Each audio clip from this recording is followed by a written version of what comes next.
ఉన్న బంగారాన్ని విడిపించి ఆ రోజు ఆన్లైన్ రేటుకే మేము కొంటాం. Sharma gold company. నమస్కారం, వెల్కమ్ టు సుమన్ టీవీ. నేను గీతాంజలి. ముందుగా అందరికీ దేవి శరన్నవరాత్రుల శుభాకాంక్షలండి. ఇవాళ 5వ రోజు.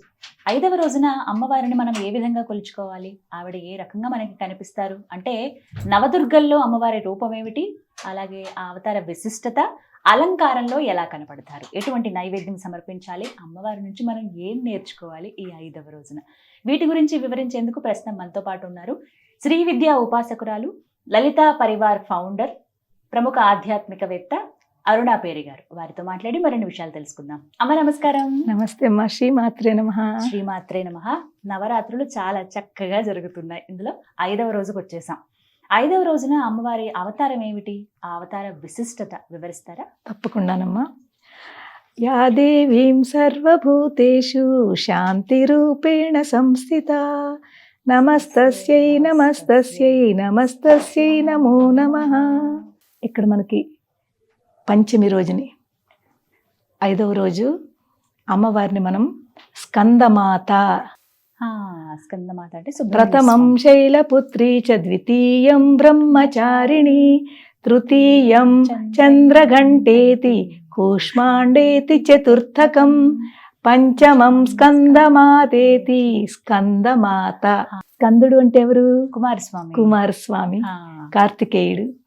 కుమారస్వామి యొక్క తల్లి రూపంలో ఈ రోజున మనం ఆరాధిస్తాము. ఇప్పుడు మన స్టార్టింగ్ నుంచి ఒకసారి చూడండి. శైలపుత్రి అయింది, తర్వాత బ్రహ్మచారిణిగా తపస్సుకు వెళ్ళింది, శివుడితో వివాహం జరిగింది, దాని తర్వాత కూష్మాండు అంటే పెళ్లి, వివాహం అయిన తర్వాత గర్భవతి. ఎంత చక్కగా మనకి నవరాత్రులు ఎలా వస్తున్నాయి, దాని వెనకాల తత్వం అర్థం చేసుకుంటే చాలమ్మా మనకి. ఇప్పుడు ఏమిటి, అమ్మవారు గర్భిణి అయిన తర్వాత చక్కటి కుమారస్వామికి తల్లి అయ్యారు. ఆవిడ చేతిలో 4 చేతులు ఉంటాయి. 4 చేతుల్లో ఒక చేతిలో కుమారస్వామిని చక్కగా కూర్చోబెట్టుకుంటారు. ఆ కూర్చోబెట్టుకుని మిగిలిన 3 చేతుల్లో ఆయుధాలు ఉండవు. కుమారస్వామి ఒక చేతిలో ఉంటారు, ఒక చేతిలో అమృత కలశం, అందులో తేనె ఉంటుంది. మిగిలిన చేతులు అభయ వరద ముద్రలతో అమ్మవారు ఆ పిల్లాడికేసే, ఆ పిల్లాడి వంకే చూస్తూ పిల్లాడిని చాలా లాలిత్యంగా ఒక తల్లి యొక్క రోల్ ఇక్కడ చూపిస్తున్నారు. పుట్టిన పిల్లాడికి తల్లి పూర్తి 24 అవర్స్ ఎప్పుడూ పిల్లాడికేసే ఉంటుంది. రాత్రింబగలు ప్రతి తల్లి కూడా పిల్లలు పుట్టిన తర్వాత తనవన్నీ మర్చిపోతుంది, తన సర్వస్వం మర్చిపోతుంది. మర్చిపోయి ఆ పిల్లడి మీద పూర్తి ప్రేమతత్వము, మాతృత్వం చూపిస్తూ ఉంటుంది. మనకు లలితా సహస్రంలో ఉంది కదా, కుమారగణనాథాంబ తుష్టి పుష్టి మతి ధృతి. కుమార గణనాథాంబ, కుమారస్వామి. గణ అంటే గణనాథుడు ఎవరు? విఘ్నేశ్వరుడు. విఘ్నేశ్వరుడికి గణనాథాంబ, అంబ అంటే అమ్మ. కుమారస్వామికి విఘ్నేశ్వరుడికి ఆయన తల్లి ఈ లలిత అమ్మవారు. తుష్టి పుష్టి మతి ధృతి.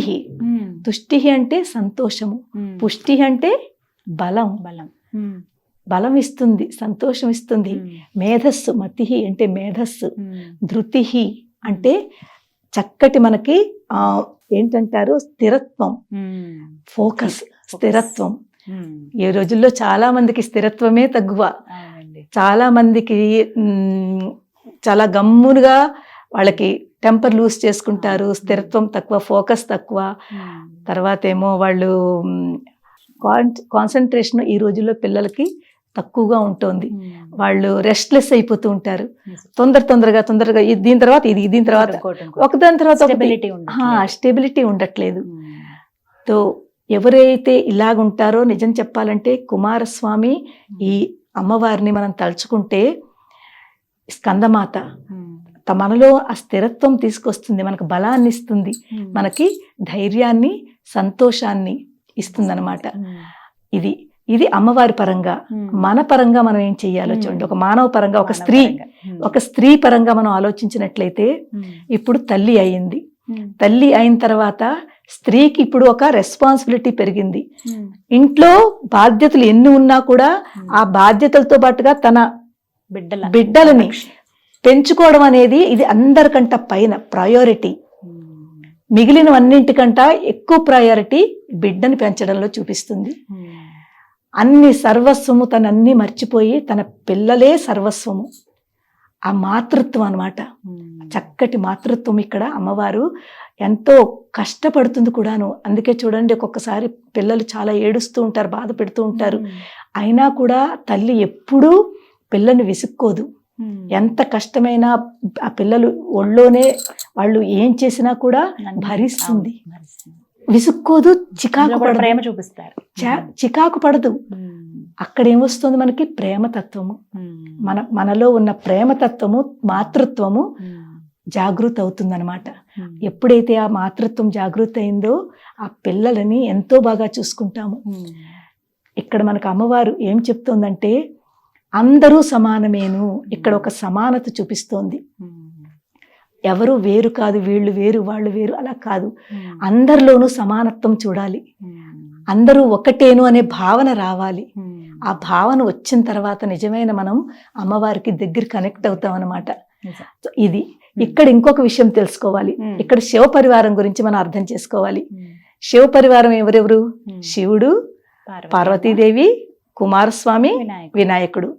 వాళ్ళ వాహనాలు చూడండి ఒకసారి. శివుడు ఏం పెట్టుకుంటారు? సర్పం మెళ్ళో. ఆయన వాహనము నంది. తర్వాత మనకి అమ్మవారి యొక్క వాహనం సింహము. కుమారస్వామిది మనకి నెమలి. అలాగే గణనాథుడు ఎవరు? గణేశుడి, వినాయకుడికి ఎలుక. వీళ్ళందరూ వేరు వేరు ఫామ్స్. సింహము నిజం చెప్పాలంటే అందరినీ సంహరించే శక్తి సింహంలో ఉంది. ఎవరి మీదకైనా దూకేయచ్చు, ఎవరి మీదకైనా తను వచ్చేస్తుంది ఈజీగా. అలాగే పాము, సర్పము ఎలుక నుంచుతుందా చెప్పండి? సర్పము ఎలుక పక్కన పక్కన పెడితే సర్పం నిజంగా తినేస్తుంది, దానికి వాళ్ళిద్దరికి పడదు. సో అలాగ మనం చూసుకున్నట్లయితే ఇక్కడ వాళ్ళందరూ ఒకే చోట ఉంటున్నారు. ఒకే రూపంలో, ఒకే పరివారంలో 4 వేరు వేరు రూపాలతోటి, 4 వేరు వేరు తోటి ఇక్కడ ఉంటున్నారు. కలిసిమెలిసి ఉంటున్నారు. ఐక్యత. ఇక్కడ మనకేం చెప్తోంది? ఐక్యత. మనకి అమ్మవారు చెప్పేది కూడా అదే. ఈ సృష్టిలో ఏది వేరువేరుగా కనిపిస్తోందో అదంతా వేరు కాదు, దానిని ఒకటిగా చూడండి. నువ్వు వేరు, నేను వేరు, ఈ భావన పెట్టుకోద్దు. అందరిలో సమానత్వం చూద్దాము, అందరినీ సమానంగా చూసుకుందాము. ఐక్యతను ఇక్కడ మనకి అమ్మవారు తెలుపుతోందనమాట. ఈ విధంగా సో ఈ స్కందమాత. ఇంకొక విషయం ఏంటంటేనమ్మా, స్కందుడు అంటే కుమారస్వామి కదా, చాలా పవర్ఫుల్. అతను సేనాధిపతి అన్నమాట. కొంతమందికి ఈ ఎవరైతే పిల్లలు పుట్టని వాళ్ళు, తర్వాత సరిగ్గా టైంకి పెళ్ళవ్వకుండా చాలా లేట్ అవుతున్న వాళ్ళు ఈ కుమారస్వామిని చాలా పూజిస్తారు. మనకి ఆంధ్రాలో, తర్వాత మన భారతదేశంలో కొన్ని ఇంపార్టెంట్ మందిరాలు ఉన్నాయి. కుక్కే సుబ్రహ్మణ్యం విన్నారా? కుక్కే సుబ్రహ్మణ్యం. అలాంటి చోటకి వెళ్ళి ఒక రకమైన పూజలు ఉన్నాయి అక్కడ. ఆ పూజలు కనుక చేస్తే తప్పకుండా వాళ్ళకి ఫలిస్తుంది. అంటే కుమారస్వామి అంత పవర్ఫుల్ అన్నమాట. సో ఇక్కడ మనకు అమ్మవారు కుమారస్వామి స్కందమాత కింద వచ్చిందంటే మనకి కుమారస్వామి లాంటి ఒక చక్కటి తత్వాన్ని మనకి ఇస్తోంది. మనం దాన్ని అర్థం చేసుకుని, మనం ఆ తత్వాన్ని అర్థం చేసుకుని, ఆ ధైర్యము, ఆ శక్తి, ఆ పవరు మనం కూడా మనలోకి తెచ్చుకోవాలి, పొందగలగాలి. ఇక్కడ మరి అలంకారాలలో 5వ రోజు ఎలా కనబడతారన్న? ఇక్కడ అలంకారాల్లో కొన్ని చోట్ల మనకి చండికాదేవి కింద చేస్తారు. చాముండా చండిక కదా మనకి లలితా శాస్త్రంలో ఉంది. అపర్ణ చండిక చండముండా సురనిషూదిని. చండిక చండముండా అనే అసురులని అమ్మవారు చంపింది కాబట్టి ఆవిడ పేరు చాముండా చండిక అని పేరు వచ్చింది. ఈ చండికాదేవిని చక్కగా పూజిస్తారు. చాలా అమ్మవారిని ఎంతో వైభవంగా, మనకి నార్త్ సైడ్ లో అది అయితే చాలా చాలా వేరుగా చక్కగా అలంకరిస్తారు. అలాగే మనకి సౌత్ సైడ్ లో కూడా చాలా చక్కగా అలంకరిస్తారు. అమ్మవారికి కూడా దద్దోజనము అది అంటే చాలా ఇష్టం అన్నమాట. అల్లంగారులు, దద్దోజనము ఇలాంటివి నైవేద్యం కింద పెడతారు. ఆ ప్రసాదం అందరూ స్వీకరిస్తారు. మరి ఆ రోజు పఠించవలసినటువంటి మంత్రం ఓం శ్రీ చండికాయై నమః. ఓం శ్రీ చండికాయై నమః. అలాగే స్కందమాత. ఓం దేవి స్కందమాతాయై నమః. ఓం దేవి స్కందమాతాయై నమః. మన స్కందమాతానికి తలుచుకుంటున్నాం, ఇక్కడ చండికాదేవిని తలుచుకుంటున్నాము. ఏమ్మా, ఇలాంటి మనకి శివ పరివారంలో ఉన్న అందరూ కలిసిమెలిసి ఎలా ఉండాలి అన్నది ఒకటి తెలుసుకుంటున్నాము. అలాగే మనం అక్కడ తెలుసుకోవడమే కాదు, జస్ట్ వినడము కాదు, మనం మన పరివారంలో కూడా అలాగే ఉండాలి, అందరితోటి కలిసిమెలిసి ఉండాలి, అందరికీ కూడా ఏకత్వం సమానత్వం చూపించాలి. ఆ క్వాలిటీ మనం తెచ్చుకోవాలి మనలో. ఇది ఇక్కడ మనకు అమ్మవారు చెప్తోంది. ఈ విధంగా ఆ రోజు ఇంకా ఏమన్నా నియమాలు అంటూ ఏమన్నా ఉంటాయమ్మా ఆ రోజు ప్రత్యేకంగా? నియమాలంటేనమ్మా మనం నవరాత్రుల్లో మనం రోజు ఎలా చేస్తున్నామో అంతేనమ్మా. నియమాల్లో కూడా అమ్మా చాలా మంది మడిలు ఆచారాలు అవన్నీ అంత పట్టించుకోకూడదు. ఎందుకంటే ఆ మడి ఆచారాల్లోకి వెళితే మనము చాలా కష్టపడతాము. బట్టలు వేరేగా ఉండాలి, అది ముట్టుకోకూడదు, ఇది ముట్టుకోకూడదు, పిల్లలు నడుస్తుంటే వాళ్ళు ముట్టుకోనియరు, ఇవన్నీ పూర్వకాలంలో చేసేవారు. ఇప్పుడు అంత స్ట్రిక్ట్ గా ఆ ఆచారం పెట్టుకోకుండా చక్కగా స్నానం చేసి శుభ్రమైన దుస్తులు మనం ధరించి చక్కగా అమ్మవారికి మనం ఏదైతే పంచోపచారము షోడశోపచారము ఏదైతే ఉందో, ఏ నైవేద్యం అయితే చేశామో భక్తితోటి చెయ్యండి, వీలుంటే చెయ్యండి. ఒకవేళ వీలు లేకపోతే మనం చెప్పిన నామ మంత్రం తలుచుకుని అమ్మవారికి ఓం శ్రీమాత్రే నమః అని ఒక పుష్పం పెట్టండి, మానస పూజ చేయండి. అదే ఆవిడ చాలా ప్రీతి చెందుతుంది. చాలా చక్కగా వివరించారమ్మా, ధన్యవాదాలు. శ్రీమాత్రే నమః. అమ్మ విన్నారు కదా, నవరాత్రుల్లో ఏ విధంగా అమ్మవారిని పూజించుకోవాలో ఒక్కొక్కటే వివరిస్తున్నారు. ఇది 5వ రోజున ఇప్పటివరకు మీరు చూసారండి.